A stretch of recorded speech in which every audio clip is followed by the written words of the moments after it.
welcome to another Drum Talk TV news desk report. I'm Steven Shinder. There's Ariana, Stella, or this way. I always forget which way I have to point on these things.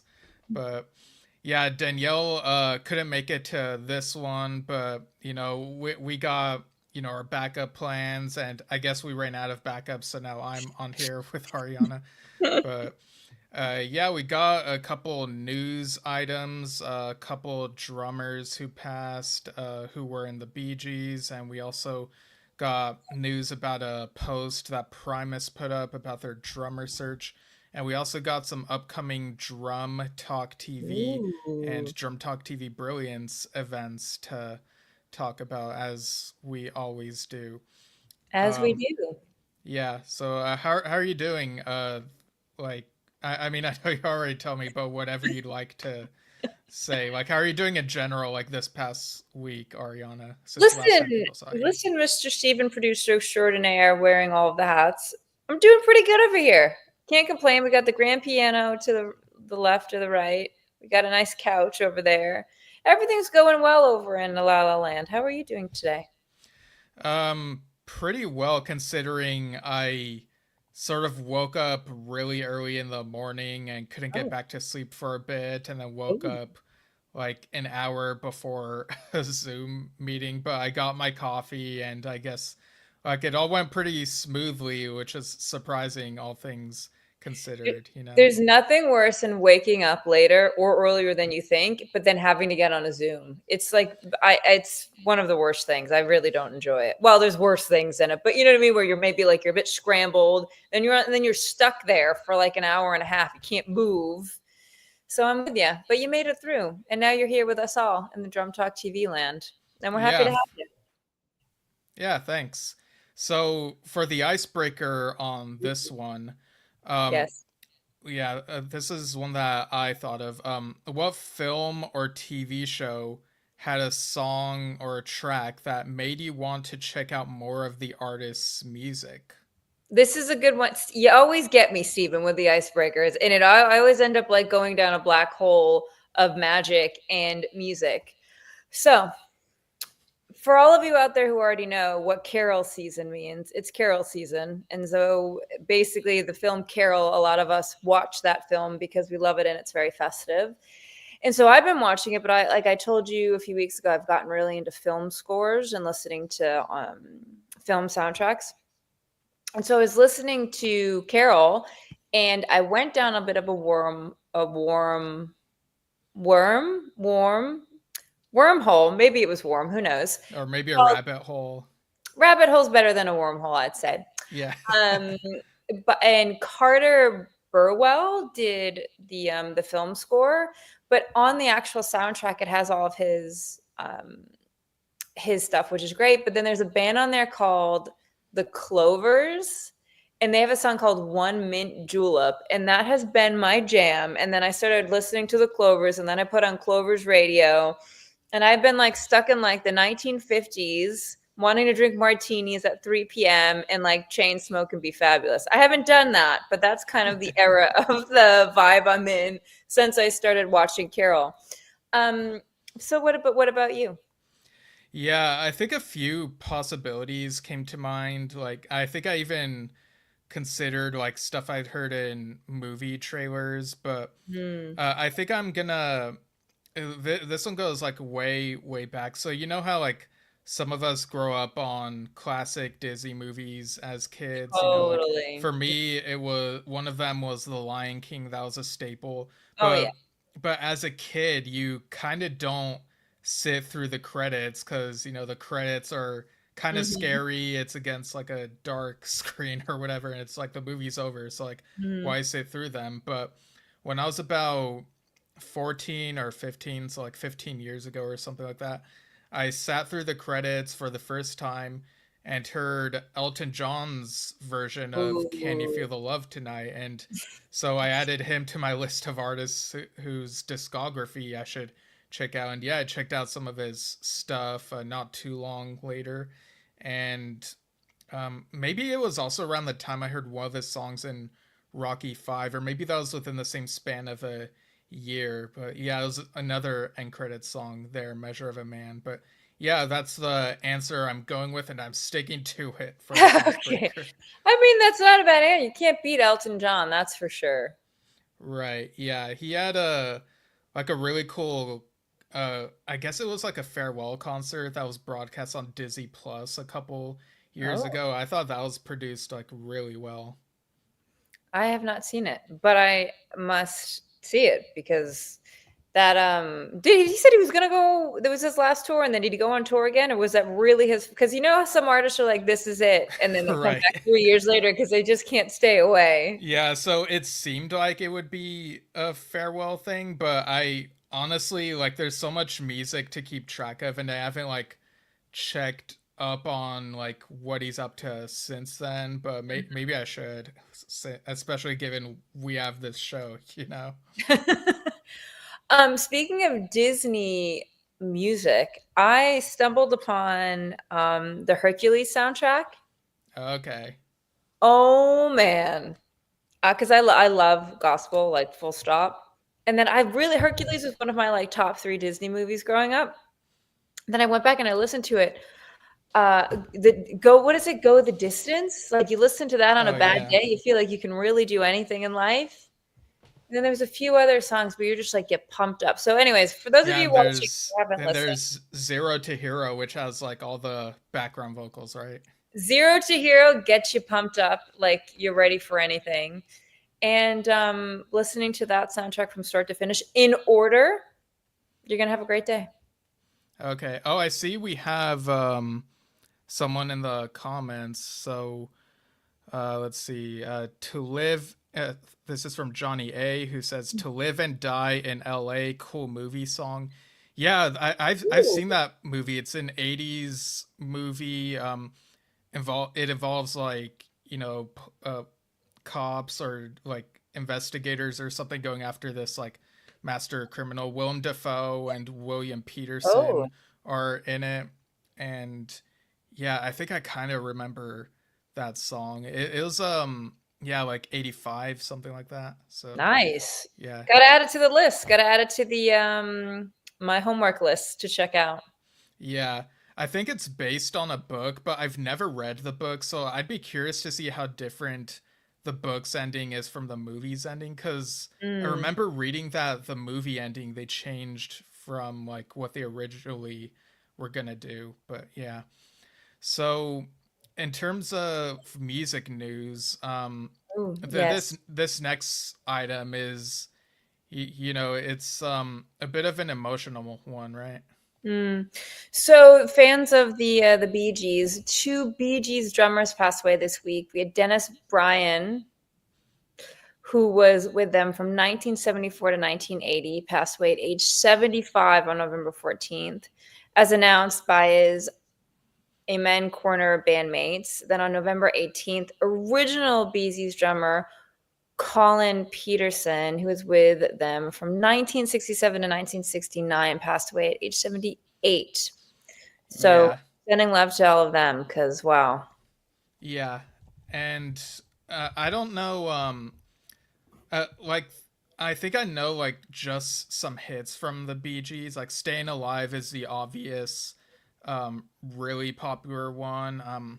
I think "I Started a Joke" is another one. I think Colin was on that one. But what about you? Like, have you delved into the Bee Gees or just heard the hits, or like what's your experience? You know, it's so crazy when you're listening to music. You there's so many layers of different aspects that your ears pick up on or that kind of like you cling to that makes you like the song.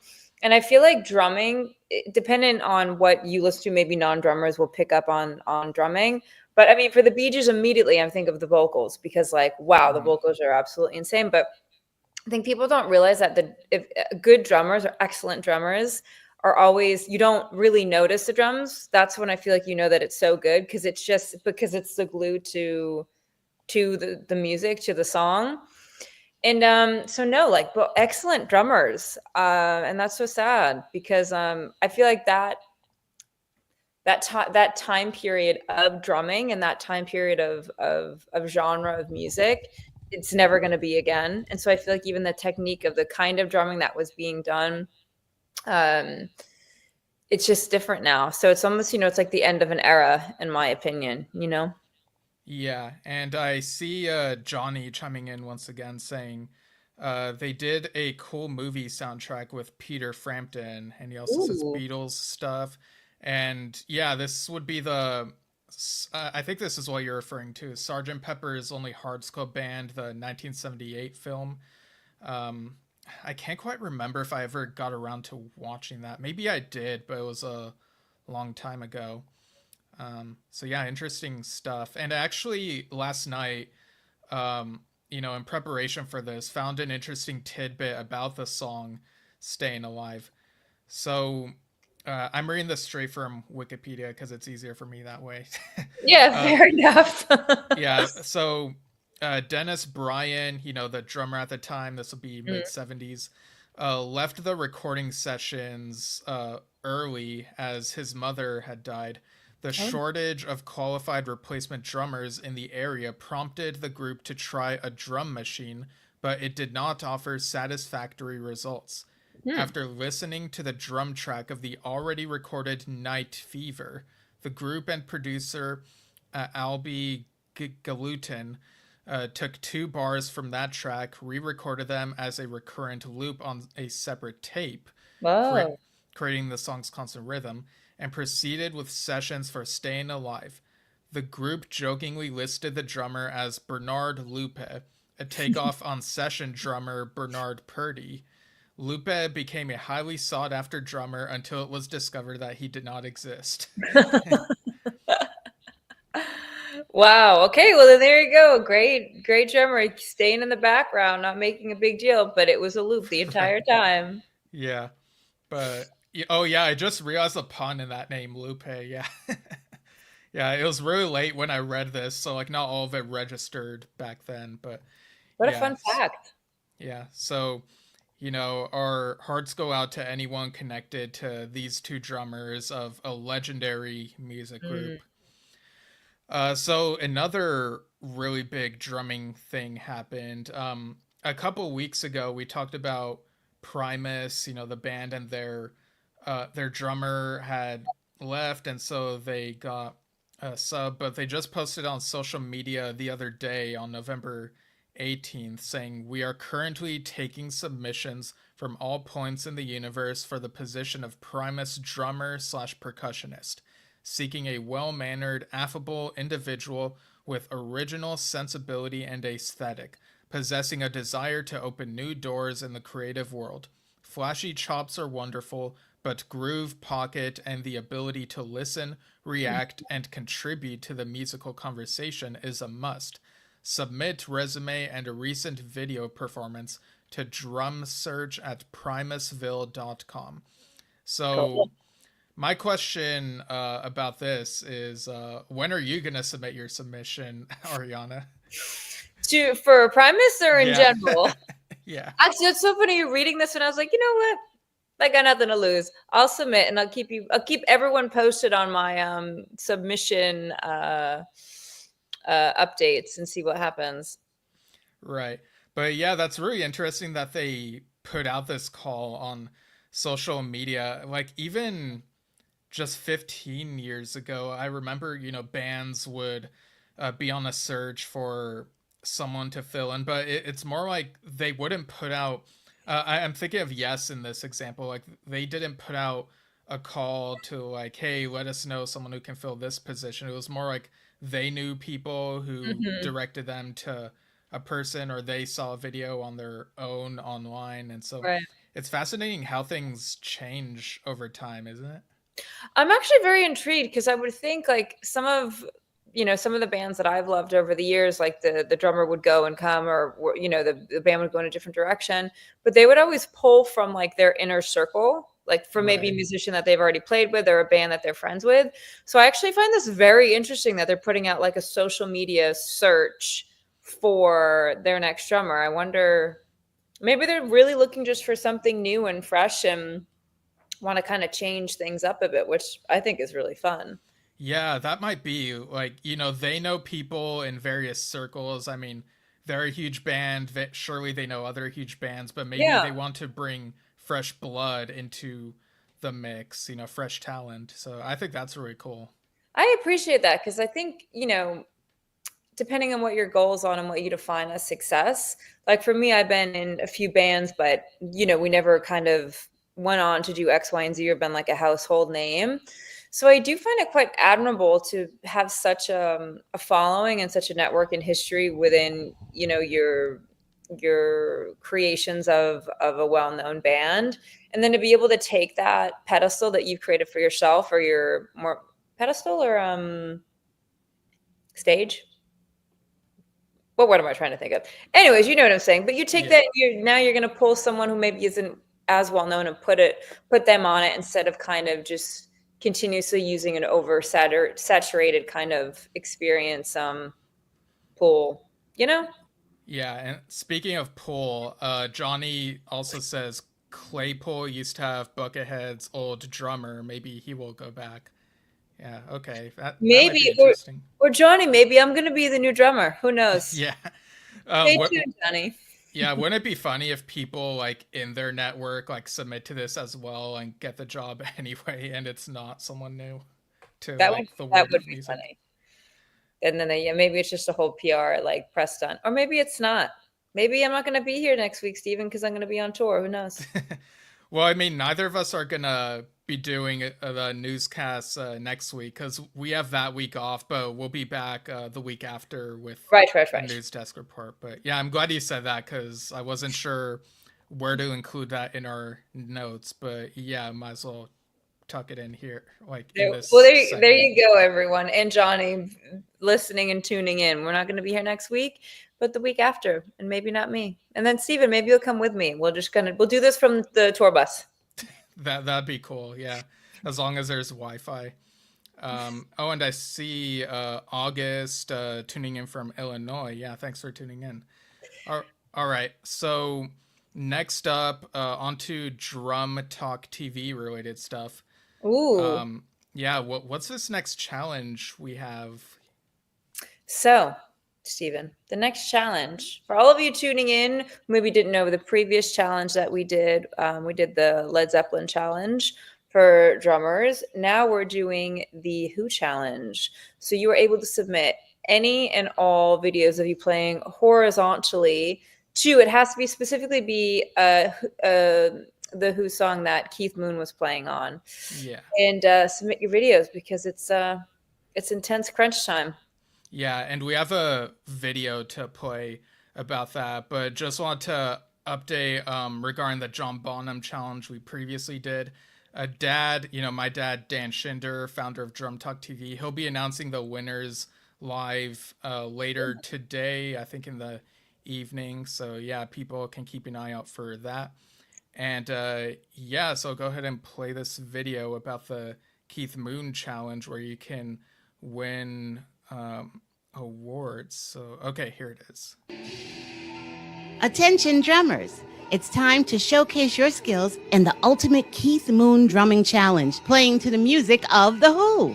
Join the Keith Moon Play Along Challenge in the Drum Talk TV Brilliance Showcase. Here's how. Pick as many songs by The Who with Keith playing you'd like to do. Then video record yourself playing and upload it to the Brilliance website. We can hardly wait to see your videos. Just don't blow up any toilets. The prizes are in the video description. Be part of the challenge. Join us at www.drumtalktvbrilliance.com for free. No credit card, subscription, or purchase necessary. Now, come on and get moony with it. Get Mooney with it, Steven and Johnny in August. Let's get Mooney. Yeah, so the first, second, and third place prizes are valued at 125, 75, and $50 respectively gift certificate toward music stores. So those are really awesome things to win. So people, you gotta submit. Go to drumtalktvbrilliance.com and there's a free showcase section, and we'll be promoting this in various videos. There's also a Facebook event. I put the date of the deadline for that Facebook event, but yeah, the deadline's December 15th, 11:59 p.m. Pacific Standard Time to submit your videos, and they'll be judged, and the top 3 winners will be picked. So yeah, that's gonna be a lot of fun. And again, Keith Moon specific Who songs, so up to 1978. He was with the band pretty much up to right before his passing. But there's like a lot of stuff from the catalog up to that point to dig from. So I'm really curious to see how deep people will dig and like what they'll choose. Yeah, and it's also a bragging rights because if you win a Drum Talk TV challenge, it's kind of a big deal. Yeah, definitely. All right. So another thing going on for Drum Talk TV Brilliance, we got another game show, generational themed, 60s, Ooh. 70s, 80s music trivia. We were gonna have it tomorrow, but we decided to push it back to December 7th, noon Pacific Standard Time. Just, we have a lot of stuff going on, and we figured that this will be a better time that works for everyone and for everything that's going on. So I'll go ahead and play the little video clip real quick.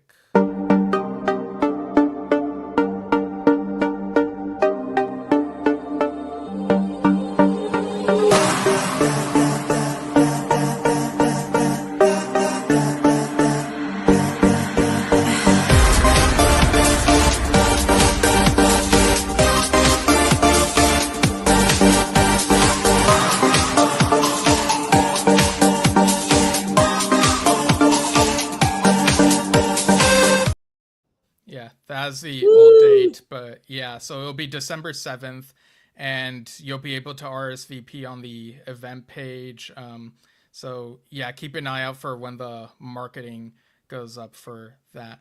But yeah, and this one will be kind of different. I believe what we're doing for this one, and the specifics will be in the post whenever they come out, is for each round, the winner of each round, it'll be like a winner take all. They'll be able to get all of whatever prizes are at the end of those rounds. So that's what we're tentatively planning. But whenever the marketing comes out, like you'll be able to see all the specifics and whatnot for sure. Fun, fun, fun. Yeah. And next up, we have other recent and upcoming Drum Talk TV events. And all of these, whenever we say the times, will be Pacific Standard Time. But onto the recent stuff. Ariana, you recently interviewed Paloma Estevez of Sun and the Saint, and that interview video is up on our channels. Cool. Yeah. Yeah. How was that experience? Paloma is maybe one of the coolest people I've ever met. It was a lot of fun. It was great learning about her very unique kind of like musical upbringing and how she got into the music, and she used to play the trombone, which is so cool. So she's just really has a very kind of an incredible palette of experience, and she sings and harmonizes while she's drumming with her bandmate, which is really spectacular and quite an anomaly. And yeah, it was great. She performed one of her tracks with me right there in front of her in her studio at her home. So it was really, really fun. And she's just a great person, and really excited for her new album to come out, and to kind of get to stay in the loop with all of her stuff, and hopefully see her play sometime in 2025 here in LA. So it was great. And if you haven't checked out the interview, you guys should definitely check out all of Paloma's stuff, Sun and the Saint, on her website, and check out her new tracks, so then stay posted for when her album's going to be released. Yeah, I believe the album comes out this Friday, and I actually have a little like 2-minute excerpt from the interview. Is it okay if I play here? Ooh, yeah, let's go. So my album. The album is a self-titled album. Cool. It's the name of the band. The band is called Sun and the Saint, and we started about like 2.5 years ago. Okay. After COVID, post-COVID, during COVID. Kind of. I mean, end of kind of. Yeah. Aftermath. Yeah. Yeah. Yeah. In the aftermath. Still maybe a mask here and there. Yeah. So we started the band. I don't know how we started. It was just kind of like, I don't know. It's with my boyfriend, and we were having this conversation, and it kind of like, it's so interesting how things happen. It's like there's always a blessing in disguise, you know. Like I was kind of having like a frustrating time with my drumming career, and like I had been told like, oh, I'll be on this album, I'll be on this, and like so many things kept like falling through, and I was like, man, like I just want to be on something that I'm like so proud of, you know. Like I want to be in a band, and I've been in many bands, like many, and I've always been proud of what I'm doing because I love music, but I've never had something that I did, you know, like that I did all the drums on and did like background vocals is a whole other thing I'm so proud of. But that I've been like, I made this and I put blood, sweat, and tears into everything, and I love it, and I really hope you like it too.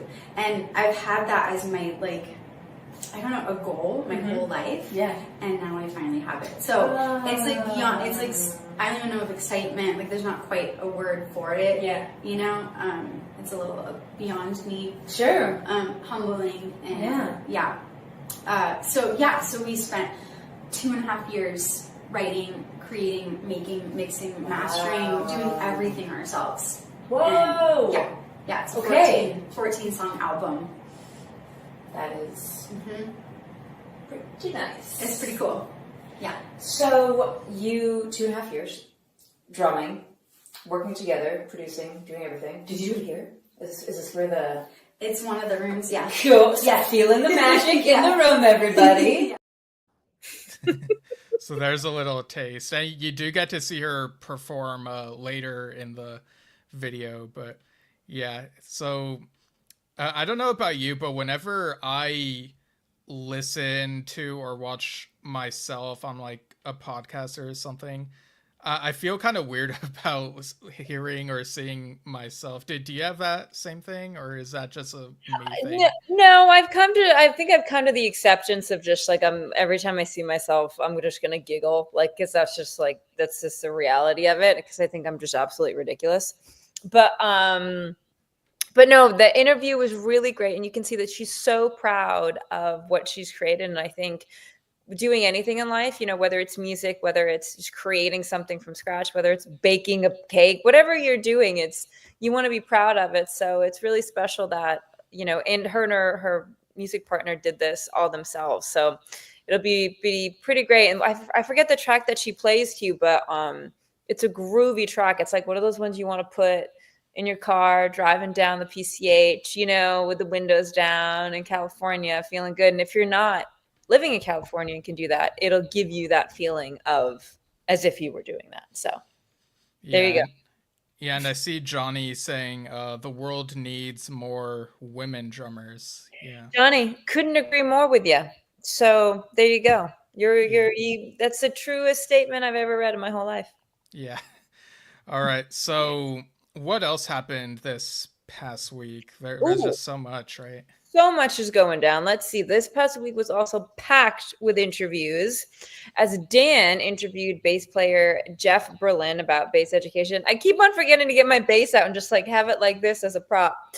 Amanda Muse about her album Epic Drumline promos. Drumline is one of the hardest kinds of drumming, I think, in the entire world. And the sticks, by the way, if you didn't know, are actually super thick. Sticks are like that thick. They're like little baby trees that you're holding. Ken Mary of Flotsam? Yeah, Flotsam and Jetsam. Flotsam and Jetsam. Never said those words in my whole life. Flotsam and Jetsam about his recent works and influences. And also Rudy Sarzo in a Q&A that can currently only be viewed in full by Drum Talk TV Brilliance members. And Steve, I think you're going to show them a little of the magic that goes down on the Brilliance membership site, no? Yeah, here's a little taste of the Q&A, and people like if you sign up for Brilliance, you'll get notified about future Q&As. We're working on booking more of these, and you'll get a chance to be able to ask the artist a question directly. But yeah, this was a segment that I thought was really interesting when Dad asked him about his time working with Ozzy Osbourne. So I'll go ahead and show that for a couple minutes. One of the other most memorable times I saw you play was December 31st, 1981, which was New Year's Eve going into 1982. If unless it was a year later, pretty sure that was the year at the LA Yeah. Sports Arena with Yeah, Ozzy 81. Osbourne. Yeah. What was it like? What was the backstage scene like working with Ozzy before and after the shows? Was it very much a band thing, or was Ozzy, or were he separate from you guys? And what was he like? I know during that time he was a bit different than later years when he got, let's say, more sober. But Yeah. what was the atmosphere like before and after the shows? Yeah, when I was in the band from the Blizzard of Oz tour and Diary of a Madman tour, Mhm. I once I passed the audition that day, that evening, I moved in at the Arden, Don Arden's family big estate. Right. And I say Sharon's father, for those who don't know. Sharon's father, and I lived with them. We started going on the road on one tour bus for the band. Then we would come back to LA, and I would go back to being with them. Backstage was very clean. If Randy and I wanted to get into, some mischief, we have to like take a cab and go somewhere because our hotels were usually very far from the action Jackson's? going on in the city. Yeah, the Yeah. action that was Yeah. going on. And Sharon just kept a really clean backstage. As a matter of fact, we used to get off the stage into the bus and leave Mhm. while, kind of like Elvis has just left the building, Yeah. just like that. Wow. So, yeah, that's the way it was up until the last show I ever did with them. It was a family. It was a circle.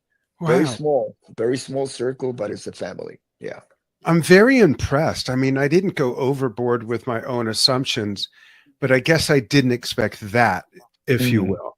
It's Yeah. very public knowledge that even long before Ozzy went solo, that he, indulged in a lot of things. And to hear this is great, that everyone was very well looked after and the way the Oh, God. participation was. Yeah. That's really great to hear. I was looked after as well as Ozzy was. We'll Yeah. stay in the same hotels. We ate the same. I ate, it was all the same. Yeah. Yeah, Wow, that's Rudy's pretty interesting. Rudy is very open and down to earth. He's a cool guy. So yeah, and regarding Drum Talk TV related shows, some other stuff that's been going on. Dad also did another episode of Drumming Injury Talk with Janice Ying. It was an interesting discussion once again.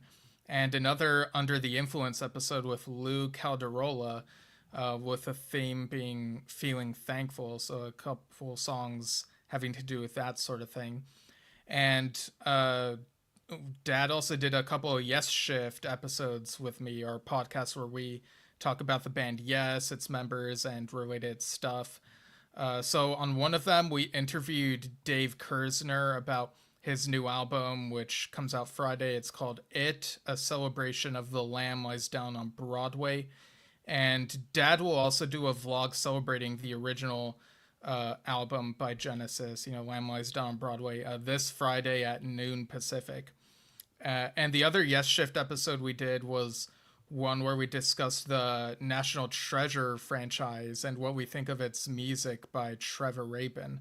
You ever seen National Treasure, Ariana? So good. Yeah. Have you seen just the first one or the second one and show as well? I think I've seen the set. I think I've seen both, but it's been a minute. I have to now. Again, I'll add it to my list of the stuff I have to go back and watch because it was a while ago, I think. No, yeah, I remember the second one, seen that one in the theater, and then before rewatching it recently, I was like, was that time in the theater the only time I'd seen it? But when I started watching it again recently, I was surprised how much felt familiar and kind of came rushing back, and I'm like, I kind of feel like maybe the theater wasn't the only time I'd seen it before. So, but I don't know for sure. But we talked about those movies, a bit about the show, and of course the music, because that was a huge component. And Dad and I will also be discussing the 1974 Yes album Relayer sometime soon. Ooh. And Dad will also have more play along drumming vlogs coming in December, celebrating other 50th anniversaries. Cool. And I plan on doing a Yes Shift news episode sometime over the next couple of days. There's especially been a couple big things and a few other like recent things that I want to get into, but those will be very specific on Yes Shift and whatnot. Very fun. We also, Dan will be interviewing Channel Zero drummer Seven Antonopoulos Thursday, November 21st, 6 p.m. Pacific Standard Time. And he's also scheduled to interview Brian Sachs of Mind Reader on Friday, November 22nd, this Friday at 9 a.m. Pacific Standard Time. Awesome stuff. And now we're on to this day in music, November 20th. So let's see what happened on this day in years past.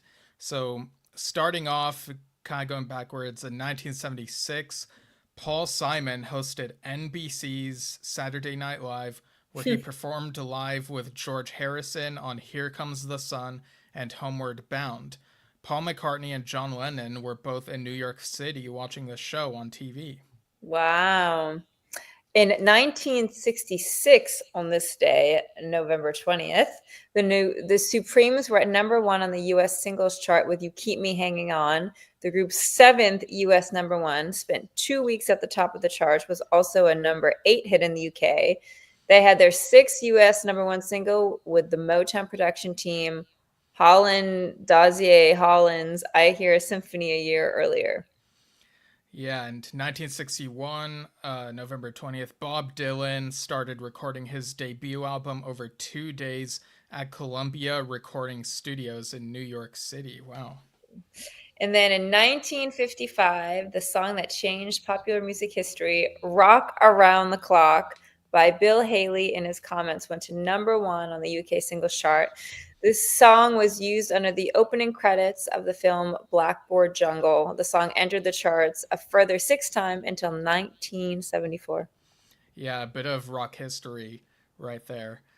All right, so before we close this out, I want to play the thing that shows the Drum Talk TV Brilliance features, so just give me a sec. Drum Talk TV Brilliance is for you if you want to enjoy exclusive live stream concerts, want to participate in fan Q&As with big artists, want to play fun music-themed game shows online with a chance to win prizes, you're a drummer and want videos posted of you playing to your favorite music without it being muted or pulled, and so much more. And it's only $12 a month or $120 a year. That's less than a combo meal at most fast food restaurants. That's an insane deal. That's amazing. It's not just for drummers. It's for all music fans.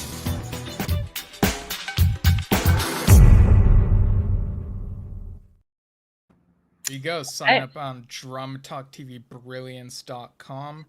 And yeah, I think that pretty much does it for this news report, Ariana. All right, Stephen. Well, it was a pleasure as always. Yeah, for sure. And I'll go ahead and play us out, and we'll see you all soon. Bye, buddy.